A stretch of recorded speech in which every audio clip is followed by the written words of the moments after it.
Great. We're Good here start. to talk about Game of Thrones Episode Season 3. 6, Episode 3 is called Oathbreaker. Yes. Yeah. And also, just before we quickly start talking about it, I just thought I'd mention that for this episode, we're also doing a new thing at the end of it where we're going to be talking about what we think will happen next for the series.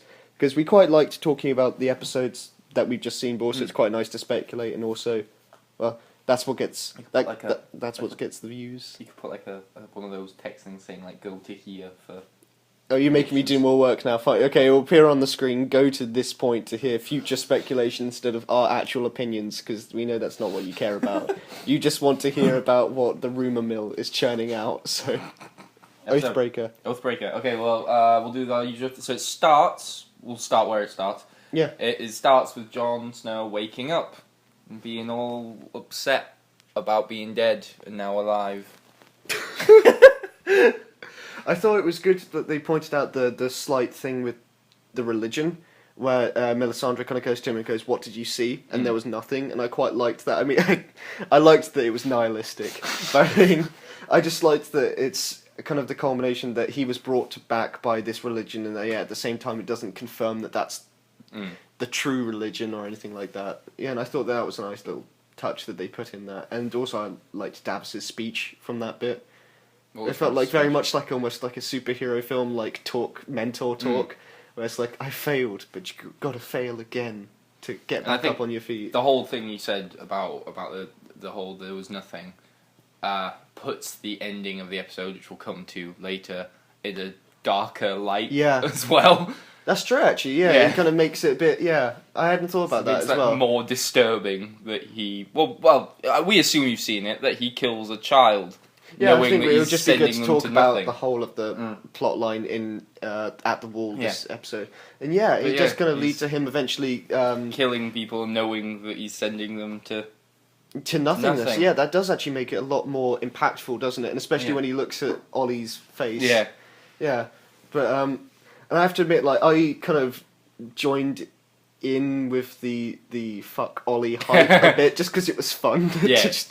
And it was he was such an annoying almost character in like the last season. But I thought this episode did a good, like they could have done it as a really, especially with Alistair Thorne, they could have done it as like a really like successful kill, if anything like that. They could have done it like a, look, this annoying character's dead, be happy, almost in a way.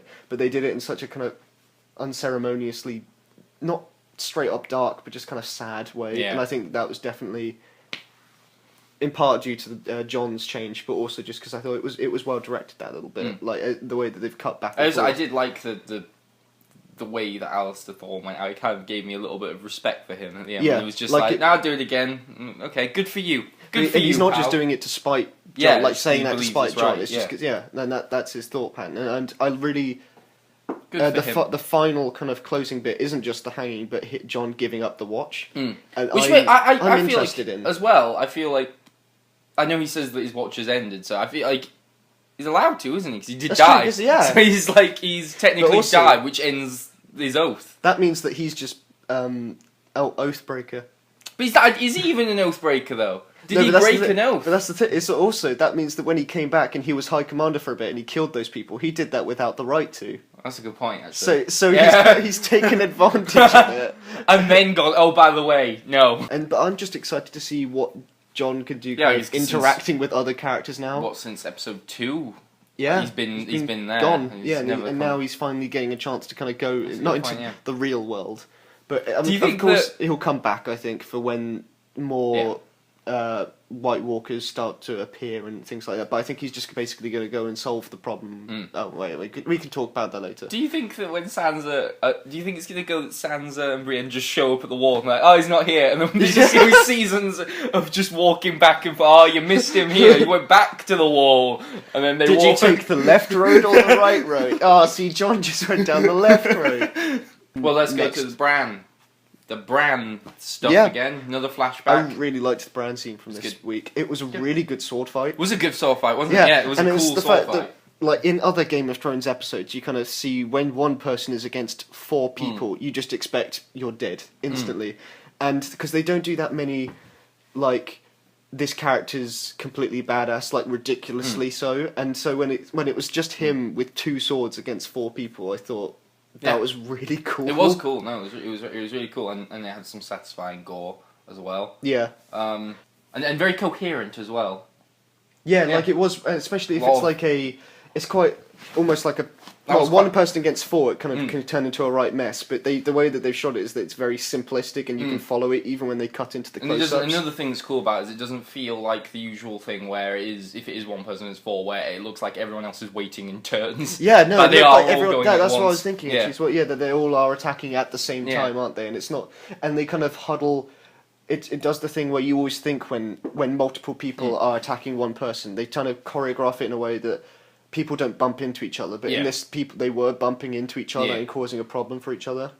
It's good. Lots of quite long, wide shots as well, so you can actually see what's happening. Yeah, and you can see that they've acted it out well. And little points that I thought was quite good with this scene as well. Before I go into the critical point that I was going to make, but that.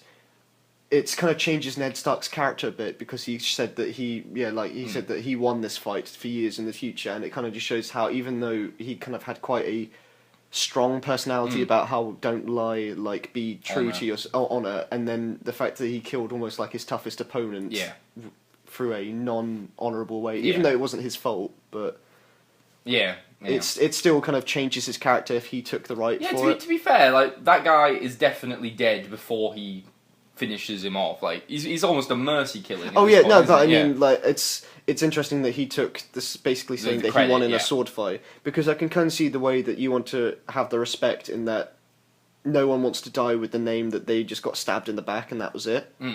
But at the same time, he was supposed to look like the greatest sword fighter of the generation, and he still and he was lying, saying that he killed him. So I don't know. And also at the same point, I liked that it shows that Bran can communicate to people in the past. Oh, you mean when he turns around? Yeah. And they do lightly touch on that in the books, but it's not to the same extent that it is here. And I thought it was a good point, because it's kind of interesting to see where that will go for in the future of this series, because they're going to develop it. Could Days of Future past it? Like at the last episode, everyone's just back, and like you just see like Robb Stark turn to the camera and smile, and everyone's alive. it's like the best timeline possible, and it's all because Bran just went up north, and that's why everyone loves Bran. Then they love Bran. It has bothered me. Whereas you're the hipster that liked Bran from the beginning. I liked Bran before it was cool. See, it always bothered me that people didn't like Bran as much, because it's like people always go. But do you like Bran, or do you just like Bran's story? No, I like Bran and Bran's story. I don't understand liking Bran. Because it's the fact that it's like I've seen so many people, like fans of this show, go, "Oh my god, I love the Starks. Oh, I want the Starks to get back together," but they don't like Bran, or they don't like Rickon. You like Rickon as well? What? You like Rickon as well? Yeah. It's like you wouldn't hear a family where someone goes, "Oh yeah, I love this family, but I hate Tommy." Like, you can't say that you love the family and want them all to get back together again, but hate the two young children. That bothers me, but I like both of them. So anyway, but the point with that episode, the critical point I was trying to make with that scene was that critics are basically saying that they're dragging out Bran scenes. To drag out the reveal. Well, no, that's annoying again. I disagree with it, is what I'm saying. It's the exact same thing with the Jon Snow thing. The show itself hasn't done that much to set it up, so you can't just, like, throw it in as a reveal. Yeah. Because someone who doesn't follow all these pathetic fan theories and isn't a pathetic loser who just spends all their time on Reddit looking up this shit isn't going to have any kind of connection unless it is built up. You actually have to build these things up. Not everyone does this. There are a lot of people who just watch the show. Yeah. There are a lot of people who just watch it. My dad just watches it. If they had this big reveal and there was no setup, my dad would just be like, "What? Yeah, it's Why?" confusing if you don't follow, and they have to appreciate. And you shouldn't have to follow fan theories to understand. It's the fact that, like, within like the reveal of the last episode, you got a massive thing in that Jon was brought back to life, and then now you're already whining. Like, what? Well, why don't we know why this? So impatient.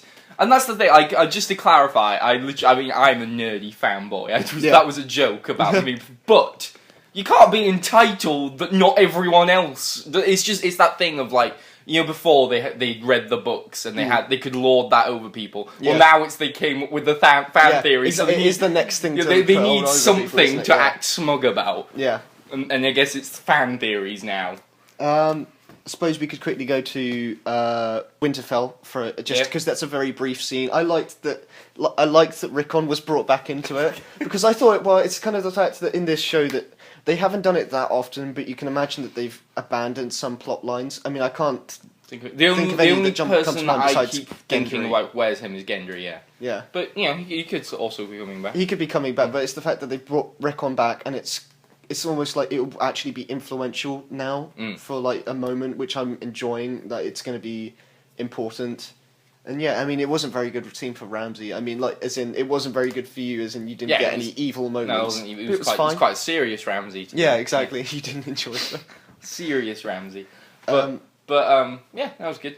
Yeah, it was fine scene. And I liked what it was setting up for the next few episodes, and it kind of just keeps another reason to have the plot in Winterfell. What else? Kind of going. I can't. I'm trying to think of what else was in Westeros this time. So Okay, sorry. Well, there was Cersei and the mountain stuff. Yeah, I mean Good. it's cool. I liked the part where they actually sort of talked about the mountain because I want to know more about where they were like, can you hear and things. Yeah. I liked learning about what's up with the mountain, what's going on with him. I thought though we've said in the last two about how we liked the Cersei scenes for this season because I felt like this was the weakest of the three so far. It wasn't a Cersei scene really though, was it? The others were proper dedicated Cersei. This was more of a. This one didn't feel like it made as much progress as the other ones, even though nothing really happened in the other ones. It was character progress. You do know that she's kind of having. She doesn't have the support of all the other the council. I liked the scene where it was the Maester getting all the kids, Varys' little birds, and it was right after the Varys scene, which I thought was quite good as well. And I liked that because it's kind of the continuation, and it's also answering how Varys got all his information and stuff like that, and also how it's Cersei's not just focusing on one place now and expanding her reach. And I thought that was nice as well. But I'm that's just my opinion that I didn't like it as much as the other two. Joke as well, which I didn't expect. Yeah, it's funny. I did make me laugh. I think because I wasn't expecting a fart joke, and then it just came out like, oh, a fart joke. Okay, he's an old man. And yeah, I mean, it was fine. It kind of just highlighted how, even though the small council is supposed to be strong, how they actually all just old and weak, basically. A lot of them, and that kind of. It was actually a weirdly comedic scene as well, because it had that whole thing with Pycelle talking, and then like, oh, he's behind me, isn't he? It was weirdly comedic. Oh, he's behind me.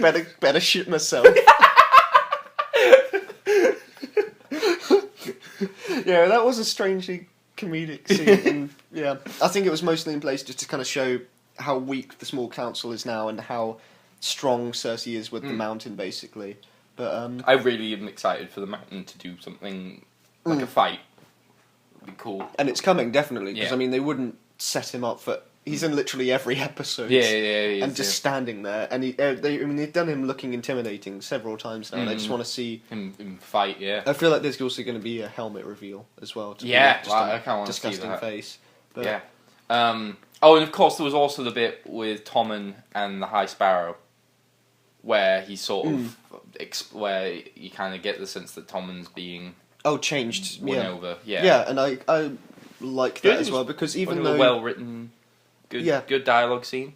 Yeah, I mean, I like that the priest isn't just a fanatical lunatic. Yeah, he's not fanatical, but he's also just not flat out good or evil, and that you're kind of still picking up whether or not he's. I mean, he's not planning to overthrow the crown, obviously. But it's the fact that the ways that he says sentences also sounds quite manipulative in some ways. And it's interesting, but it's just quite an interesting. It's a way to make an otherwise boring character interesting. Yeah. So I think we have wrapped up actual Westeros, right? Yeah.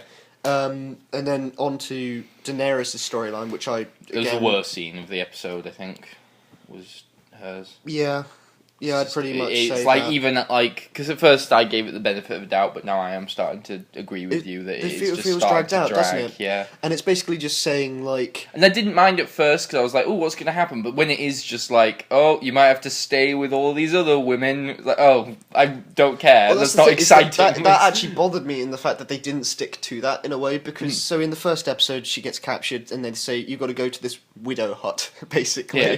and so you go and she finally gets to the widow hut and they're like, actually you have to go on trial now, and I feel like they're just kind of saying like Daenerys has this thing coming up, then this thing coming up, just kind of put it off. At least they have a good history of trial scenes in Game of Thrones, though. A lot of the trials have been good, but that's because they've revolved around Tyrion. If they do, another trial by combat and what is it?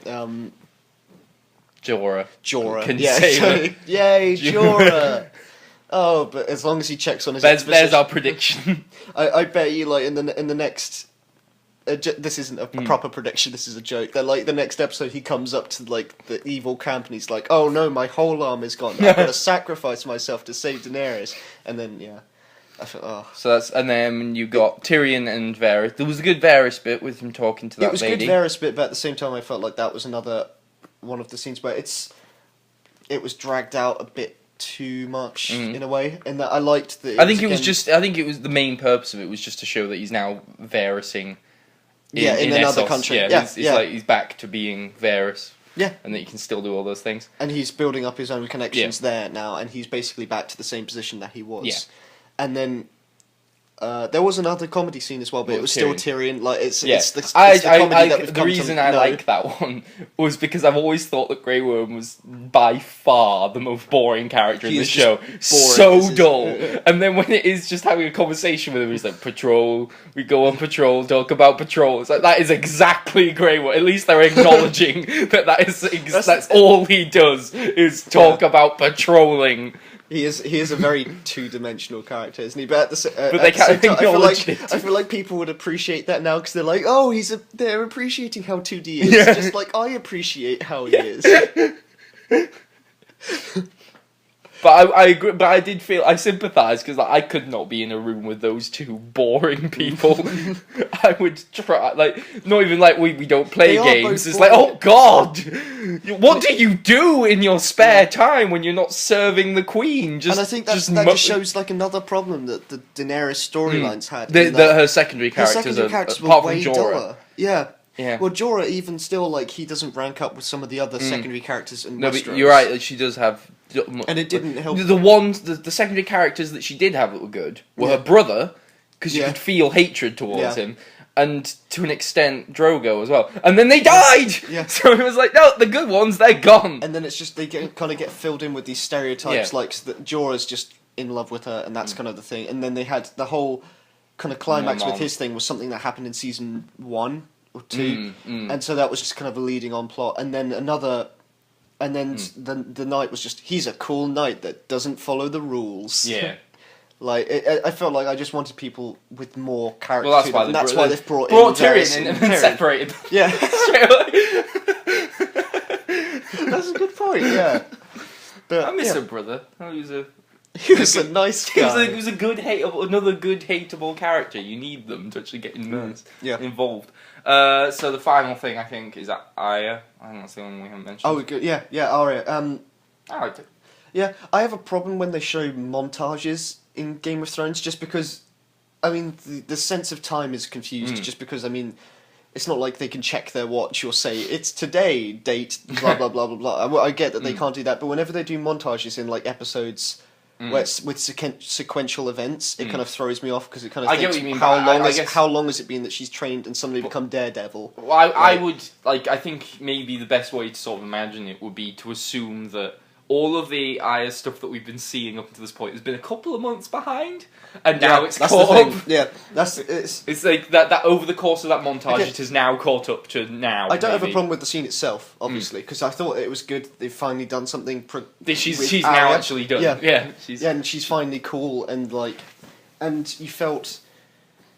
When she got kind of the first hits in with the girl, it felt like better. Well, it felt like it was quite rewarding in a way when she finally hit back. I can see that's why they started putting it in the early other episodes, thing because that I otherwise liked- you wouldn't get it as rewarding. But at the same time, I think the other thing I liked was last week we said that it feels like she's just sort of saying what she has to say to pass a test. yeah, Whereas I felt like she started to mean it a bit more. Like Yeah. it starts to feel That's like true. she actually Yeah. does consider herself as no one now, or it doesn't feel like Yeah. she's just saying it. I think to there were say it. still hints. That, Is Needle still just under that rock? yeah, I Yeah. think so. Yeah, Yeah. but the bit that I want to point out with that one is that she's definitely gone further that way, but also at the same time, there's still bits of her personality that come through, such as the bits where they ask, how many was in your family? She says 4 brothers, and they hit her for that. Because it's kind of, she still believes that John is her brother, so she still has kind of a connection to her family in some way. Rather than just an objective Yeah. thing, yeah. And it's also the fact that that's her instant response rather than thinking on it, like, so she doesn't consider him any way different, and again, that's kind of part of her family. But I enjoyed that little bit. Yeah. And there was the bit where they asked about the Hound that was quite good. Yeah, and it's... Where it was like, did you want him dead? And it was like she was confused or whatever, Yeah. I can't remember what it was. Because she had conflicted, but at the same time just acknowledged that she was conflicted, in which they typically don't do with that kind of stuff, especially with Arya. She just kind of, I want them dead, or I don't want them dead anymore. But yeah, overall I'd say it was... Good. Yeah, Really strong good. episode. Again, it's just, I feel like every episode it's going to, us talking, it's going to end up with us with going, it was good. Again, was good. Still, but... It was good. And again, another really cool bit with that sword fight. Really cool. Yeah, I said that that's one of the best sword fights they've had in the show. I'd say. I mean, it was just really cool, and it's something that I'd want to rewatch as well, And again, rather than most of the fight scenes. I just kind of have them and move on. But it was kind of a standout moment of small action rather than a big action scene. Yeah. And again, if people sort of do that usual thing of nothing happened, the episode nothing happened, it's like, well, Arya finally finished training. Yeah.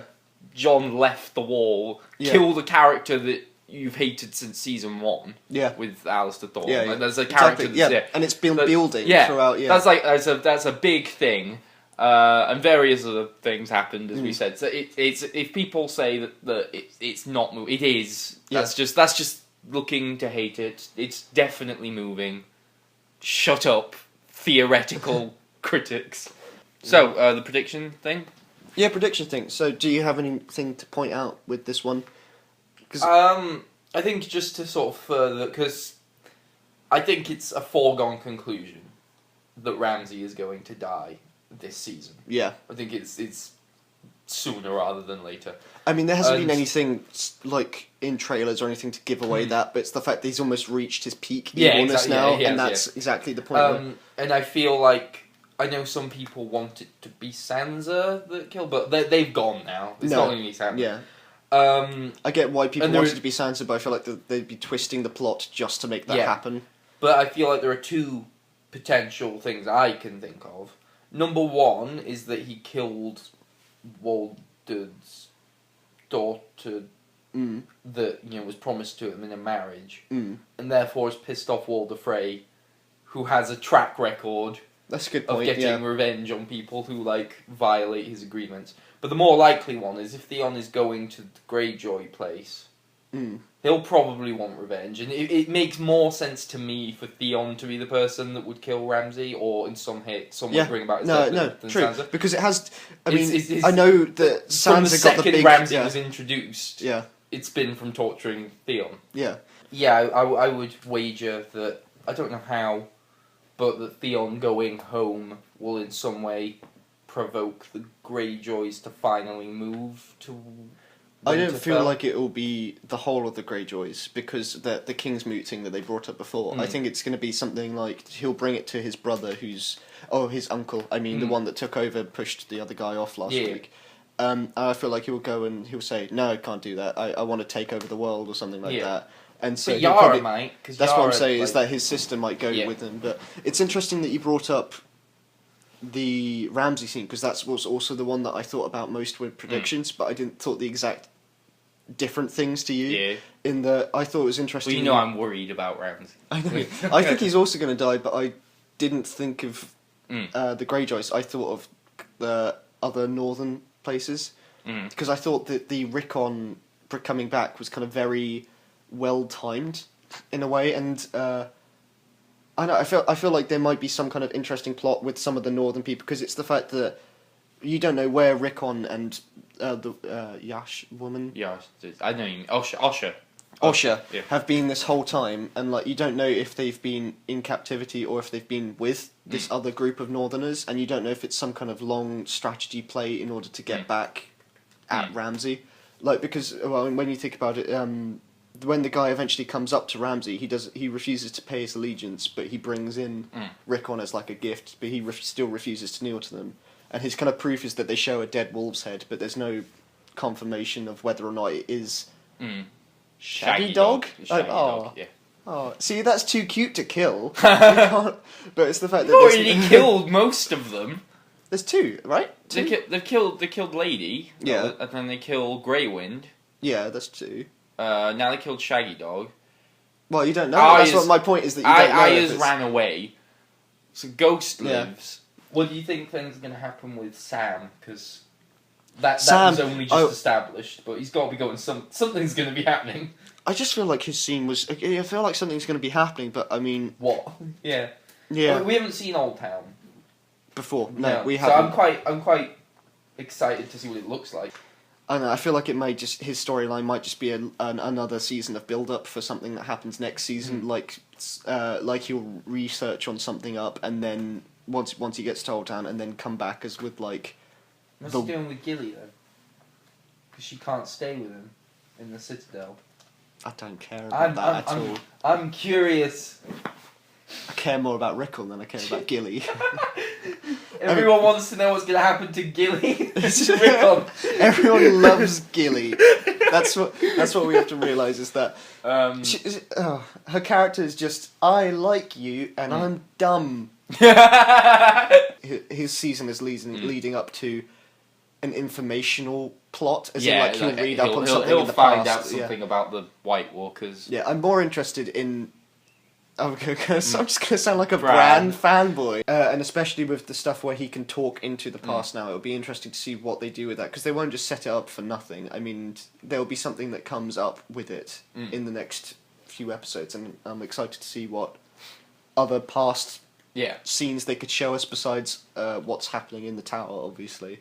But how long do you think before they do answer what's in the tower? I feel like next week they're either going to show what's in the tower or they're not going to show anything with Bran at all. Yeah. Because if they do show something with Bran without the tower, people are going to be pissed. Yeah. I mean, it's not just the fact that I think that they should show something in the tower if they're going on to the next one. It just seems like literally every week we just endorse sadism to the fans that want stuff happening. Like, no, they can wait. They can wait. It is the fact that it's like, why should you get your answers straight away? I mean, just have a bit of patience with it. If you love these characters so much, enjoy the Bran scenes because you get to see stuff. You get to see stuff with the characters that you've never seen stuff happening before. Like Ned Stark killed off in season 1. This is the only time that you'll get to see more stuff with Ned. I thought you people liked Ned. Enjoy it. You got to see Ned do a cool sword fight. He only got one of those in the first season. Yeah.